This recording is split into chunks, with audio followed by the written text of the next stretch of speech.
Baik, bismillahirrahmanirrahim. Assalamualaikum warahmatullahi wabarakatuh. Hari ini kita lanjutkan lagi materi yang kemarin, yaitu mengenai reaksi asam basa. Nah, ini bagian pendahuluannya, yaitu mengenai teori dari asam basa. Jadi terdapat beberapa teori.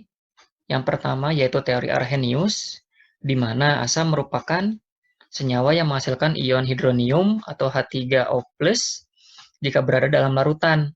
Sedangkan basa merupakan senyawa yang menghasilkan ion hidroksida atau OH-. Nah, jadi intinya H+, asam itu akan menghasilkan H+, sedangkan basa atau hidroksida dia akan menghasilkan ion OH-. Nah, di mana air merupakan molekul netral, yaitu terdapat muatan H+, dan terdapat ion bermuatan OH-. Nah, jadi dapat dikatakan oleh karena itu air disebut sebagai molekul netral. Nah, itu teori mengenai teori asam basa dari Arrhenius. Kemudian yang kedua yaitu teori dari Bronsted-Lowry.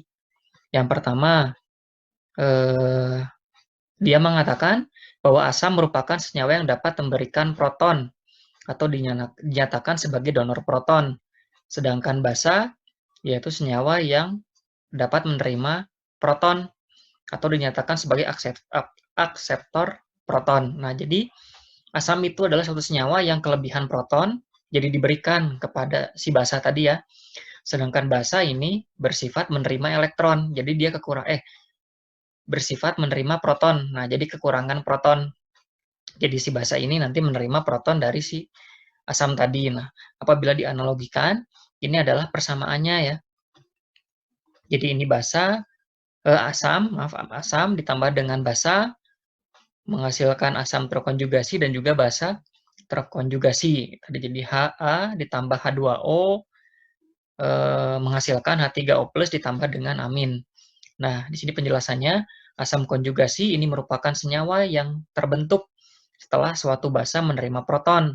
Sedangkan basa konjugasi merupakan senyawa yang terbentuk setelah suatu asam kehilangan protonnya. Nah, itu tadi dua teori, yaitu mengenai asam basa dari teori Arrhenius dan teori Bronsted-Lowry. Nah, kemudian ini ada teori Lewis. Nah, teori Lewis dikaitkan dengan elektron apabila tadi Bronsted-Lowry mengaitkannya dengan proton. Nah, di sini Lewis mengaitkannya dengan elektron. Jadi asam, karena tadi sifatnya pemberi proton, berarti kekurangan elektron. Maka nanti dia akan menerima elektron dari basa. Sedangkan tadi basa, menurut Bronsted-Lowry, bahwa basa itu adalah menerima proton. Nah, berarti di sini sifatnya basa adalah melepaskan elektron untuk diberikan ke asam, gitu ya. Jadi tadi kalau Lewis ini kebalikannya dari si Bronsted-Lowry tadi. Kalau Bronsted-Lowry tadi dikaitkan dengan proton, sedangkan teori Lewis ini dia dikaitkan dengan elektron. Nah, kemudian terkait asam dan basa, ini terdapat beberapa penggolongan, yaitu ada yang dikatakan sebagai asam kuat dan basa kuat, kemudian asam lemah dan basa lemah. Nah, kemudian apakah perbedaan dari kriteria kuat dan lemah tadi? Nah, ini dinyatakan sebagai asam kuat dan basa kuat apabila senyawa tersebut di dalam larutan terdisosiasi secara sempurna, di mana reaksi berjalan ke kanan. Nah, ini dicontohkan asam kuat, yaitu H2SO4, dia akan terdisosiasi sempurna, membentuk H+ dan SO4-. Nah, ini sebelum terdisosiasi masih Ha, kemudian setelahnya ini menjadi H+ dan A-. Nah, di sini misal H2SO4, kemudian setelah terdisosiasi, dia akan menjadi H+, dan menjadi SO4-. Nah, itu yang dikatakan asam kuat dan basa kuat. Nah, kemudian apa yang disebut dengan basa lemah dan asam lemah? Nah, dinyatakan sebagai asam lemah atau basa lemah apabila di dalam larutan senyawa tersebut terdisosiasi sangat rendah atau tidak terdisosiasi secara sempurna seperti asam kuat dan basa kuat tadi. Nah, ini contohnya HSO4-, dia akan menjadi H+ ditambah SO4 2-. Nah, ini ya tadi HSO4-, dia akan menjadi H+ dan SO4 2- gitu ya. Jadi si H+-nya tidak terdisosiasi secara sempurna atau sangat rendah sekali gitu ya. Ini tadi perbedaan asam lemah dan basa lemah dengan basa kuat dan asam kuat. Nah, kemudian ini seperti materi yang kemarin ya mengenai kesetimbangan kimia.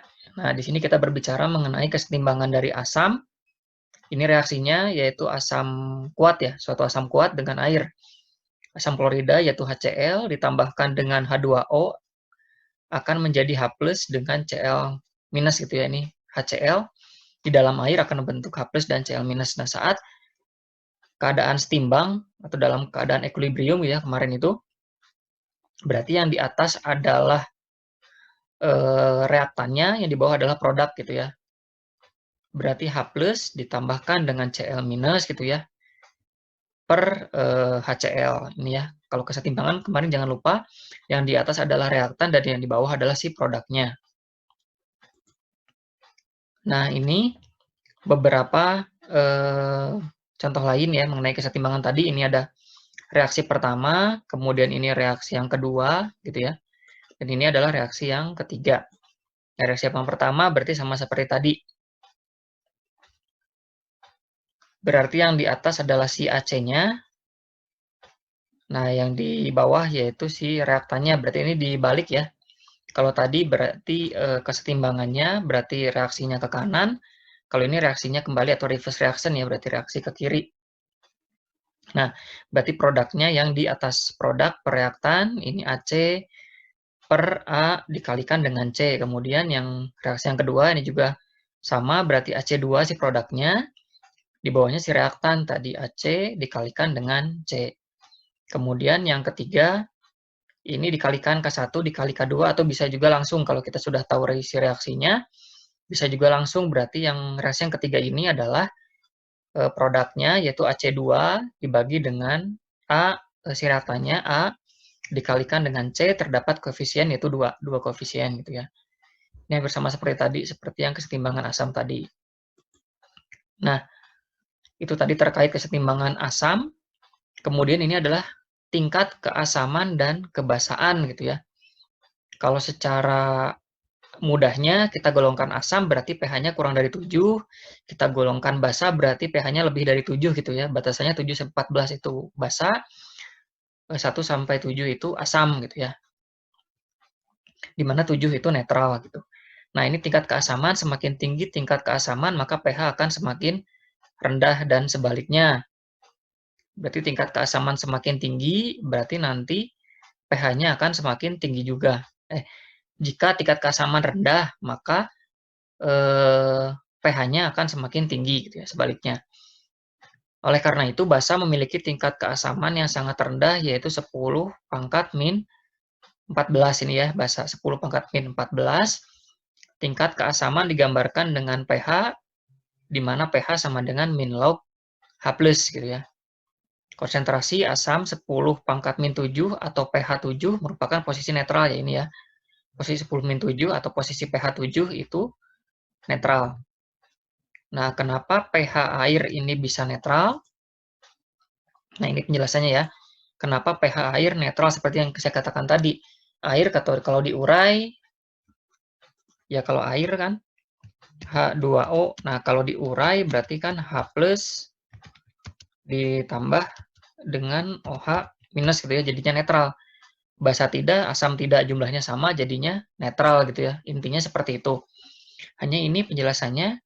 Nah, ini ya H2O dia terurai menjadi OH min dan H+. Nah, kalau kita tetapkan konstanta kesetimbangan, maka Kak gini ya, OH minus dikalikan H+, tetapan ini disebut sebagai tetapan air atau ditulis KW gini ya. Jadi KW atau ketetapan air, W ini water ya, adalah OH minus ditambah H+. Nah, di mana KW memiliki nilai 10 pangkat min 14 tadi ya, jadi pH tertingginya 14 tadi kan, 10 pangkat minus 14. Nah, log KW, log OH min dikalikan H+, kemudian akhirnya PKW sama dengan POH ditambah pH. Nah, di mana min log minus 14 sama dengan 14, maka POH plus pH sama dengan 14 pH. Nah, ini berarti cara menghitung pH adalah 14 dikurangi POH gitu ya, POH atau min log H+ tadi ya. Ini mengapa sebabnya air memiliki pH netral. Jadi intinya ini, intinya adalah rumus ini. Ketika diuraikan, dia menjadi OH- dan H+ gitu ya. Nah, oleh karena itu ada yang dikatakan dengan titrasi asam basa, ada asidimetri, ada yang dikatakan dengan alkalimetri. Nah, tujuannya kita mencari konsentrasi ya. Mencari konsentrasi asam yang belum diketahui konsentrasinya, atau basa yang belum diketahui konsentrasinya gitu ya. Nah, ini berarti mol sama seperti kemarin, mol sama dengan massa dikalikan dengan volume. Berarti H asam ditambah B ini basa, jadi AB gitu ya, ditambahkan dengan air atau H2O. Jadi ini mewakili asam, yang ini mewakili basa gitu ya. Hasilnya berarti AB-nya jadi membentuk reaksi, ditambah sisanya yaitu air gitu ya. Jadi ada air yang terbentuk. Artinya bahwa pada reaksi tersebut ada 1 mol Ha akan bereaksi secara ekivalen dengan 1 mol BOH gitu ya. Ha ini mewakili asam, B itu mewakili basa kan. Tadi kan titrasi asam basa berarti ada reaksi antara asam dengan basa. Nah, ini 1 mol Ha sama dengan 1 mol BOH, 1 mol asam sama dengan 1 mol basa, berarti tinggal mol asam dikalikan dengan volume asam, ini sama dengan mol basa dikalikan dengan volume basa. Ini cara perhitungan nanti ya, jika ingin kita mencari konsentrasi dari suatu larutan yang belum diketahui konsentrasinya dan akan dicari melalui atau dengan cara jalan titrasi asam basa, tadi asidimetri atau alkalimetri. Nah, ini ya. Tadi ya, asam kuat ini contohnya HCl. Biasanya kalau kita melakukan titrasi kan asam kuat dengan basa kuat, yaitu HCl dengan NaOH gitu ya. Ini persamaan reaksinya, jadi HCl plus NaOH menjadi NaCl plus H2O, di mana reaksi ionnya H plus OH- sama dengan H2O gitu ya. Jadi titik akhir titrasinya adalah dari warna, jadi tidak berwarna kan tadinya. HCl tidak berwarna, NaOH tidak berwarna. Nah, nanti di akhir itu ketika kita tambah, jadi di awal kita tambahkan dengan indikator ya untuk mengetahui titik akhir titrasinya gitu ya, agar terlihat gitu ya. Jadi yang tadinya tidak berwarna menjadi berwarna merah muda gitu ya, atau pink. Nah, ini sebelum titrasi gitu ya. Sebelum titrasi, kemudian kita lakukan titrasi sampai tercapai titik ekivalen gitu ya, titik akhir titrasi. Tadi berwarna merah muda, ini sampai lewat titik akhir titrasi.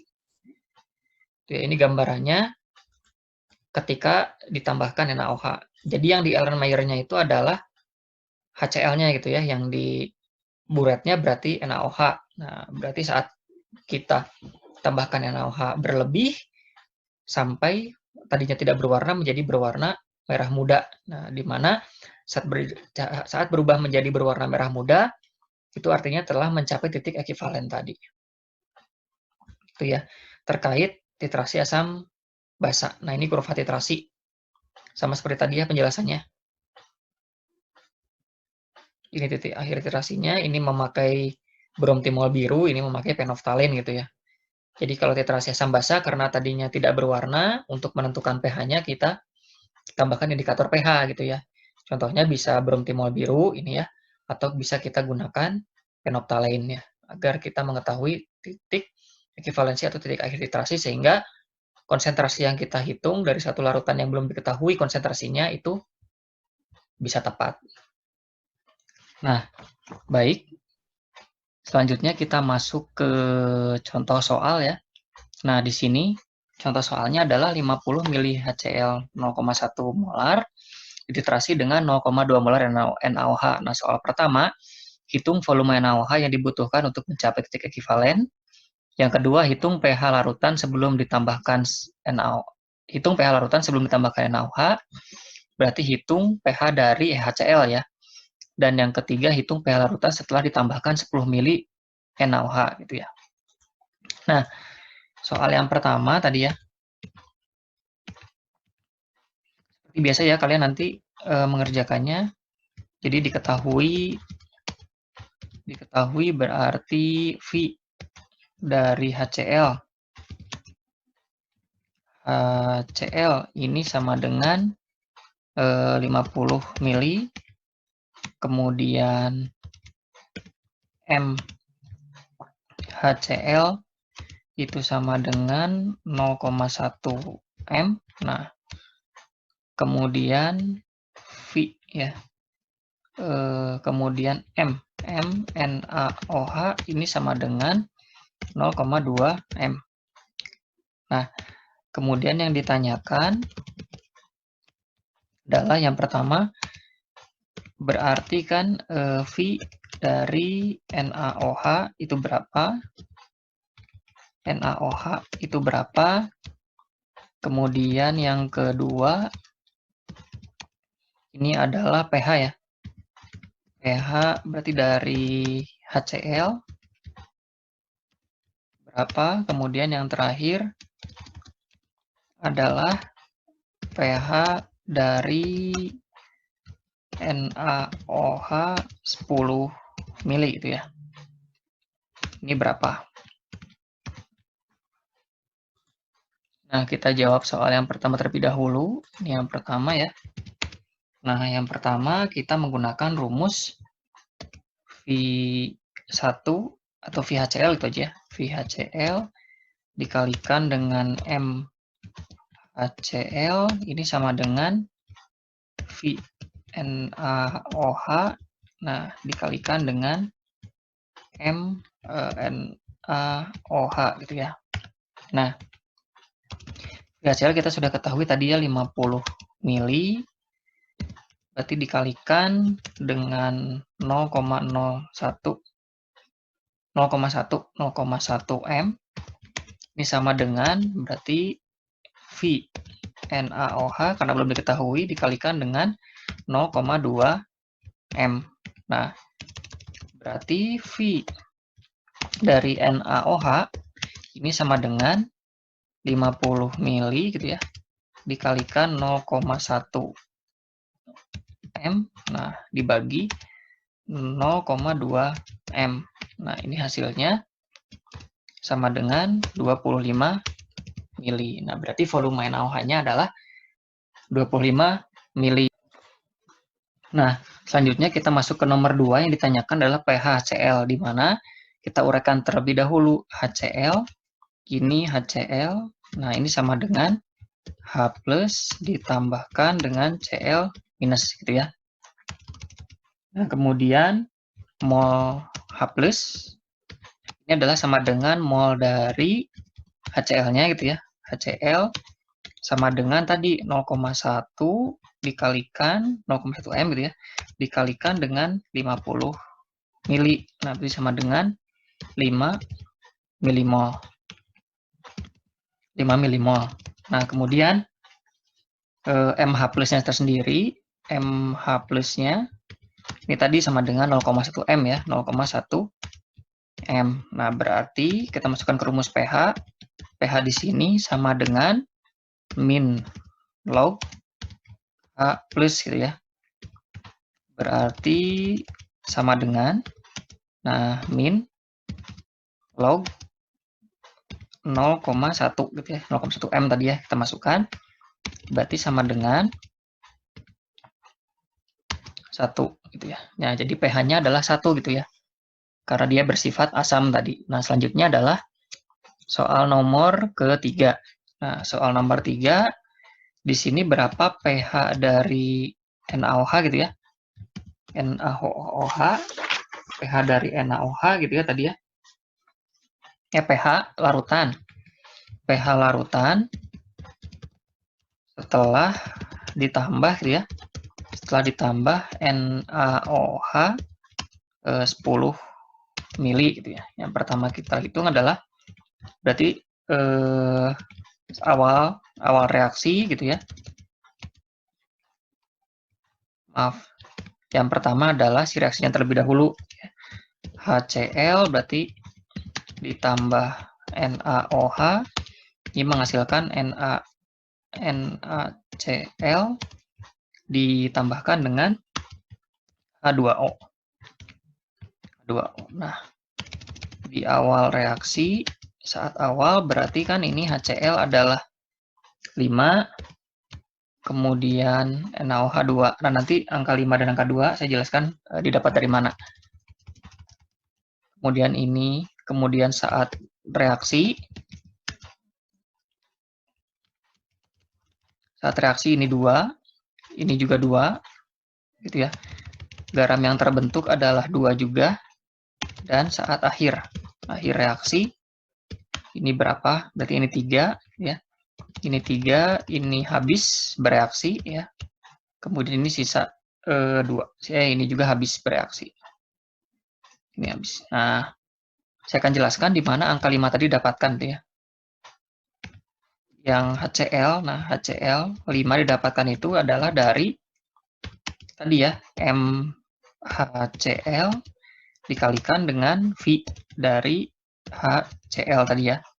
Berarti sama dengan kan tadi 0,1 M dikalikan 50 mili. Nah, ini sama dengan 5 milimol gitu ya. Nah, kemudian NaOH dapat 2 dari mana? Gini ya, NaOH berarti MnAOH dikalikan dengan VnAOH. Nah, M-nya kan tadi di awal 0,2 M gitu ya.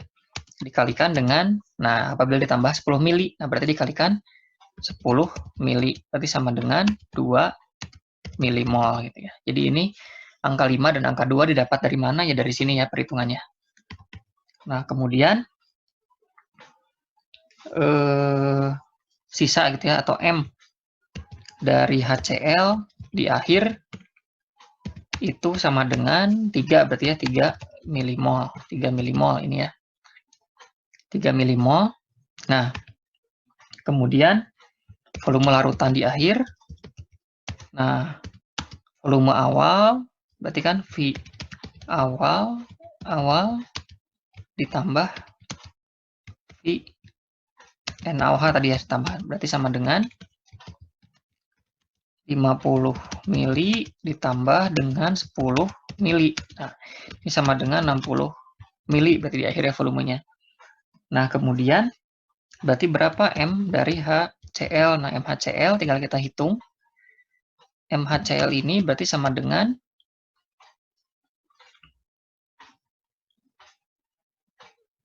maaf ya, ini mol HCl MHCl ya betul. Berarti 3 ini ya, 3 milimol. 3 milimol dibagi dengan 60 mili. Nah, 60 mili berarti sama dengan 0,05 mol gitu ya. Nah, setelah ini dihitung, kita langsung hitung pH-nya. Rumusnya sampai kayak yang tadi. pH sama dengan min log H plus gitu ya. Min log H plus berarti sama dengan min log gitu ya. Dari 0,05 ya berarti ya. Nah, ini sederhanakan lagi, berarti sama dengan min log dalam kurung 2 dikali 5 dikali 10 pangkat min 2 gitu ya. Nah, berarti kita mudah menghitung pH-nya sekarang, berarti sama dengan, jadi terlalu kecil, ini saya pindahkan ya. Saya pindahkan ke yang baru. Nah, ini ya, tadi sampai sini kan. Nah, 0,05 atau sama dengan 5 kali 10 pangkat min 2 ya kita sederhanakan, berarti sama dengan 2 dikurangi log 5 gitu ya. Jadi kurang lebih isinya sama dengan 1,3 gitu ya. Nah, ini ya, ini volume setelah penambahan 10 mili dari NaOH. Nah, ini saya jelaskan ya agar lebih jelas lagi gitu ya. Nah, ini adalah pengerjaannya sudah dikerjakan, tapi saya tadi coba jelaskan lagi agar bisa saya jelaskan lagi angka-angka tersebut gitu ya didapatkan dari mana. Nah, ini ya bersama seperti penjelasan saya tadi. Nah, ini terdapat 2 soal. Nah, 2 soal ini seperti biasa akan saya cantumkan di bagian forum. Nah, nanti bisa kalian kerjakan ya soal nomor 1 dan nomor 2 ini. Nah, ini adalah hubungan antara pH dan pKa ya.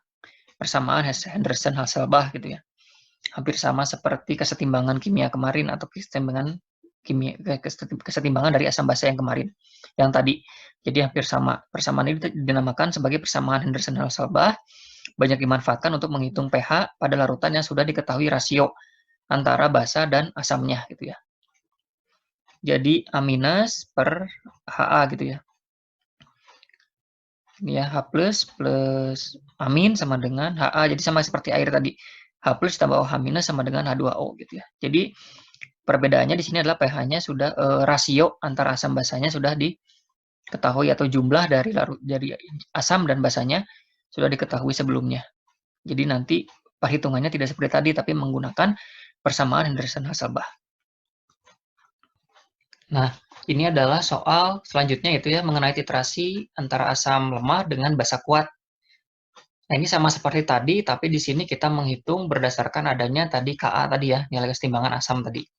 Nah, ini adalah antara asam lemah dan basa kuat, asam lemahnya asam asetat, kemudian basa kuatnya adalah NaOH. Nah, seperti biasa, di sini kita tulis diketahuinya dulu apa ya. Jadi yang diketahuinya itu adalah yang pertama VCH3COOH, V dari CH3COOH ini sama dengan 50 mili. Nah, kemudian N dari CH3COOH ini sama dengan 0,1 mili. Kemudian yang terakhir V dari NaOH, N ya, M, juga M ya, tadi salah. M dari NaOH ini sama dengan 0,1 M ya. Nah, kemudian Ka untuk tetap kesetimbangannya ini milik CH3COOH ini sama dengan 1,75 dikalikan dengan 10 pangkat min 5 gitu ya. Nah, saya buat slide lagi. Kemudian ini yang ditanyakan ya. Yang ditanyakan adalah, nah yang pertama itu yang ditanyakan pH awal gitu ya. pH awal, yang pertama volume dulu. Volume dari NaOH ya. Itu berapa? Kemudian yang kedua pH awal dari CH3COOH. Nah, kemudian yang ketiga pH akhir ya, dari CH3COOH setelah ditambah dengan NaOH sebanyak 10 mili ya. Berapa? Nah, yang pertama ini untuk jawab ya. Jadi jawab yang pertama sama seperti tadi, berarti V CH3COOH dikalikan dengan N CH3COOH ini sama dengan M ya. Sama dengan VNaOH dikalikan dengan M dari NaOH. Nah, ini V-nya tadi kan 50 mili ya. 50 mili dikalikan 0,1 M sama dengan V dari NaOH dikalikan dengan 0,1 M juga. Nah, berarti ini sama dengan, jadi VNaOH ini sama dengan ya 50 mili lagi ya. 50 mili lagi. Ini ya nomor 1, V dari NaOH sudah dapat terjawab. Kemudian soal nomor 2. Ini adalah pH. Soal nomor 2 adalah pH awal dari CH3COOH sebelum penambahan NaOH gitu ya, berapa? Nah, kita hitung dulu. Yang kita hitung adalah yang pertama si reaksinya ya. Reaksinya tadi kan CH3COOH itu reaksinya gimana? CH3COOH ini sama dengan CH3COO minus, nah ditambahkan dengan H plus gitu ya. Nah, seperti biasa ini awal, sebentar. Nah, ini awal, kemudian disosiasi, kemudian keadaan setimbangnya berapa. Nah, CH3COH ini awalnya kan tadi kan 5 dikalikan dengan M-nya. M-nya dari CH3COH adalah 0,1 M tadi kan ya. 0,1 M. Kemudian ini tidak diketahui ya disosiasinya berapa. Ini tidak diketahui. Jadi kita tuliskan saja X. Nah, ini juga X ya. Kemudian ini juga awalnya tidak tahu, berarti X juga. Ini juga kita tandai X, dan ini juga kita tandai dengan X. Nah, berarti setimbangnya berarti 0,1 dikurangi dengan X gitu ya. Kemudian ini X juga. Ini juga X juga. Nah, kemudian kita hitung sekarang. Nilai KA-nya berapa? Nah, KA ini sama dengan berarti produk reaktannya dulu ya. Reaktannya ini per produk. Berarti CH3COO minus. Nah, dikalikan dengan H plus CH3COOH. Nah, nanti nilainya tinggal dimasukkan. Berarti KA-nya yang tadi 1,75 dikali 10 pangkat min 5, ini sama dengan, berarti karena CH3COO min, berarti kan ini X, H juga X, berarti X kuadrat. Nah, per CH3COOH ini kan 0,1 dikurangi dengan X. Nah, berarti 1,75 dikali 10 pangkat min 5, ini sama dengan X kuadrat per 0,1 gitu ya. 0,1. Nah, kemudian ditanyakan adalah X. X sama dengan berarti akar ya. Berarti akar dari gitu ya. Kita bisa menggambarkan akar, jadi saya tulis akar dari 1,75 dikali 10 pangkat min 6 ya. Ditambahkan ini 10 pangkat min 5 ditambah 10 pangkat min 1 ya. Jadi 10 pangkat min 6.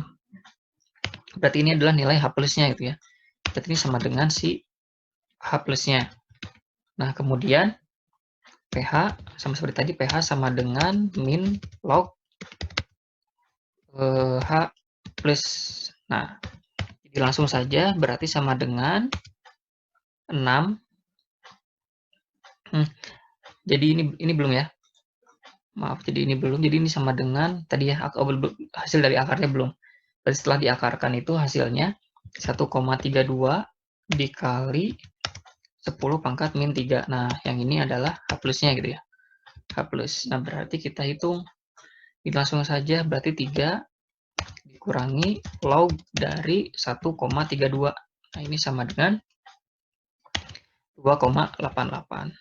Nah, ini ya. Ini tadi perhitungan pH awal dari CH3COH sebelum penambahan NaOH. Nah, kemudian soal nomor yang ketiga. Nah, soal nomor 3, berarti kita hitung dulu mol NaOH. Nah, mol NaOH berarti kan tadi M awalnya 0,1 M dikali penambahannya tadi 10 mili. Nah, berarti sama dengan 1 milimol. Nah, kemudian kita buat reaksinya. Kita buat reaksinya, berarti CH3COOH ditambahkan dengan NaOH sama dengan CH3COONa ditambah dengan H2O gitu ya. Kemudian ada reaksi awal, ada setimbang, ada reaksi, kemudian ada setimbang. Nah, di awalnya baik tadi ya, 5 dikali 50 dikali 0,1 berarti 5 milimol. NaOH-nya berarti tadi ini ya, NaOH-nya berarti ini 0,1 kali 10 berarti 1 milimol. Kemudian ketika bereaksi ini 1, ini pun 1, menghasilkan ini 1 juga ya. Nah, berarti ini sisanya 4, ini habis 0, ini sisanya 1. Nah, kemudian kita hitung volume larutannya. Volume larutan berarti sama dengan awalnya 60 mili tambah NaOH 10 mili. Awalnya 50 mili ditambah NaOH 10 mili jadi 60 mili.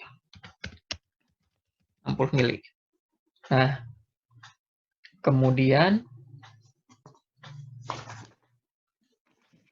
kita hitung lagi CH3COH-nya di akhir gitu ya. Setelah di akhir atau setelah penambahan tadi, setelah penambahan NaOH 10 mili.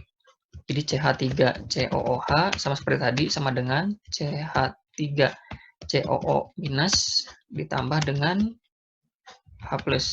Nah, ini reaksi awal gitu ya.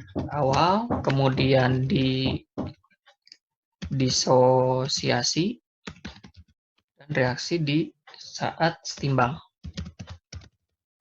Nah, di sini kita lihat lagi CH3COOH ada berapa? CH3COOH di akhir adalah setimbangnya 4. Nah, berarti milimolnya 4 dibagi 60 mili. Nah, jadi sama dengan 0,067 gitu ya. Sama dengan, nah CH3COO min-nya berapa? CH3COO min-nya di sini adalah 1 ya. 1 nih, ini CH3COO min-nya 1. Habis bereaksinya sisa 1. Berarti ini sama dengan 1 per 60 mili. Nah, sama dengan 0,0167.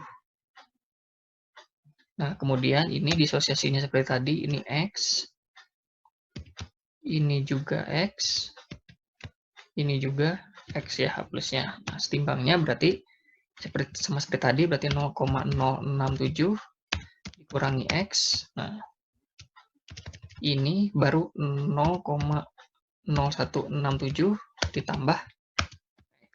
Nah, kita hitung lagi seperti tadi, hitung KA-nya. Kita hitung KA-nya berarti KA, nah ini sama dengan reaktan dulu baru produk, berarti CH3COO minus dikalikan dengan H+, nah dibagi dengan CH3COH. CH3COOH. Berarti ini 1,75 dikali 10 pangkat min 5, ini sama dengan 0,0167 ya. Ini kan tadi CH3CO minus 0,0167 ditambah X, nah dikalikan dengan X per ini ya 0,067 berarti ini ya. Nah, dibagi dengan ini. Jadi tinggal diolah saja, berarti X sama dengan 1,75 kali 10 pangkat min 5, kemudian dikali 0,067 dibagi dengan 0,0167. Nah, berarti X-nya itu sama dengan 6,98 dikali 10 pangkat min 5. Nah, ini adalah si H plusnya. Ini adalah H plus. Nah, kemudian cara menghitung pH sama seperti tadi. pH sama dengan min log H plus. Nah, berarti sama dengan min log 6,98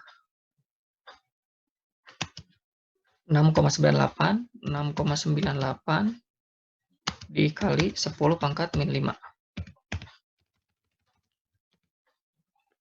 Kali 10 pangkat min 5 berarti sama dengan 5 dikurangi log 6,98. Nah, berarti ini kurang lebih sama dengan 4,18. 55. Nah, ini tahapannya memang agak lebih panjang dibandingkan yang tadi ya. Jadi saat kita menghitung dengan menggunakan persamaan hasabah tadi memang lebih panjang karena diketahui rasionya berapa gitu ya, dibuktikan dengan nilai yang KA tadi. Nah, mudah-mudahan dapat dimengerti ya. Jadi memang diperlukan banyak-banyak latihan untuk dapat mengerjakan soal-soal seperti ini. Tapi kalau sudah terbiasa, mudah-mudahan bisa lebih mudah. Nah, ini tadi ya penjelasan saya tadi, ini penjelasan yang sama dari soal yang tadi. Nah, kemudian ini warna-warna dari indikator yang dapat kita gunakan, indikator yang bisa kita gunakan ya, ada metil violet, ada penoptalin, kemudian bromtimol biru, kemudian bromkresol hijau, kemudian indikator universal, dan metil orange ini ya. Warna-warna yang menunjukkan bagaimana ketika dia pH 1 sampai pH 11 itu seperti apa. Nah, ini perbedaan warnanya. Nah, perbedaan warna ini menunjukkan pH dari masing-masing indikator. Ini juga sama ya, macam-macam dari indikator yang dapat kita gunakan saat titrasi gitu ya, untuk mengetahui titik ekivalensi atau titik akhir titrasi. Nah, ini indikator titrasi masih sama seperti tadi ya. Ini rentang pH-nya, ini pKa-nya, ya. Kemudian ini warna saat dia keadaan asam seperti apa, warna saat dia berubah menjadi keadaan basa seperti apa. Nah, ini juga sama ya. Ini jadi perubahan warnanya saat asam, saat basa, dan ini pH. Nah, ini juga sama yang sama seperti tadi. Ini adalah, jadi slide terakhir tadi adalah beberapa contoh dari indikator yang dapat digunakan dalam proses titrasi. Nah, mungkin tadi jangan lupa ya, di akhir biasa diakhiri dengan adanya forumnya tadi ya, yang 2 soal tadi. Forumnya yang 2 soal yang... Nah, 2 soal ini ya. Soal 1 dan soal 2 ini saya tampilkan di forum, kemudian ada kuis, dan beberapa hari kemudian nanti saya tampilkan untuk adanya tugas, ya, agar terbiasa mengerjakan soal hitungan, terutama untuk kesetimbangan asam dan basa tadi ya. Nah, mungkin cukup sekian yang dapat saya jelaskan, mudah-mudahan dapat dimengerti ya, dapat dimengerti. Mohon maaf apabila terdapat kekurangan. Assalamualaikum warahmatullahi wabarakatuh.